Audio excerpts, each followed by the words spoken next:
Football ইতিহাসে সর্বকালের সেরা 5 জন ফ্রি কিক গোলের রাজা। নাম্বার 5, হাকান চালহানোগ্লু। তিনি বুন্দেসলিগা এবং সেরিয়েতে নিয়মিতভাবে ফ্রি কিক থেকে গোল করেছেন, যা তাকে একজন বিশেষজ্ঞের খ্যাতি এনে দিয়েছে। Number 4, James Ward Prowse. English Premier লিগে সবচেয়ে বড় শক্তি হলো তার নির্ভুলতা। তিনি বলটিকে ওয়ালের উপর দিয়ে ঘুরিয়ে প্রায় নিখুঁতভাবে গোলপোস্টের কোণায় ফেলতে পারেন। Number 3, Hulk. তিনি একজন ব্রাজিলিয়ান ফুটবলার। বক্সের ঠিক কাছাকাছি জায়গা থেকে তিনি প্রায়শই শট নেন, যেখানে তার শক্তির কারণে গোলরক্ষকের রিয়াকশনের সময় কমে যায়। Number 2, Cristiano Ronaldo. Knuckle ball শটে বল প্রায় কোনো স্পিন ছাড়া সোজা হয় এবং মাঝপথে অপ্রত্যাশিতভাবে দিক পরিবর্তন করে, যা গোলরক্ষকের জন্য সবচেয়ে কঠিন।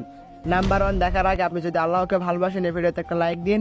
আপনার মাকে বেশি ভালোবাসলে এই ভিডিওতে একটা সাবস্ক্রাইব করুন, আর কমেন্টে বলে যাবেন এই 3-4 মধ্যে আপনি কার fan. Number 1, Lionel Messi. Messi মূলত টপ স্পিন টেকনিক ব্যবহার করেন। শট নেওয়ার সময় তিনি বলের উপরের দিকে আঘাত করেন, যার ফলে বলটি দ্রুত উপরের দিকে উঠে গিয়ে হঠাৎ করে নিচে নেমে আসে, যা গোলরক্ষকের জন্য বোঝা কঠিন।